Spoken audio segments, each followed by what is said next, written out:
আসসালামু আলাইকুম। এখন আমি এই যে বুন্দিয়া বানাচ্ছি। বেসনটা গুলে নিছি শুধু পানি দিয়ে। আমি কোনো খাবার সোডা বা বেকিং পাউডার কোনো কিছুই দেই নাই, শুধু পানি দিয়ে জাস্ট গোলায় নিছি আন্দাজ মতো। এই যে ভাজতেছি, ভেজে চিনি শিরাটা আগেই করে রেখেছিলাম, সামান্য একটু আঠা আঠা করে ভেজে চিনি শিরাতে সাথে সাথে দিয়ে দিচ্ছি।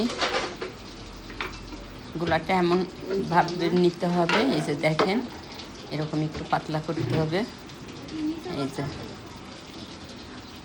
যাতে চামচে দিলে একটু নাড়া দিতেই পড়ে যায়। এখানে কোনো লবণও ব্যবহার করি নাই, কোনো খাবার সোডাও না, বেকিং পাউডারও না, শুধু পানি দিয়ে। এটা হইতেছে বুটের বেসন, মানে ছোলার বেসন। গোটা রোজার মাস আমি এমনভাবে করি যাতে 7 দিন 8 দিন চলে, 7-8 দিন পর আবার বানাই। আমার ছেলের বুন্দিয়া ছাড়া ইফতারি হয় না। আপনারা দেখে জানাবেন কেমন হয়েছে, আপনারা এভাবে করবেন। আল্লাহ হাফেজ।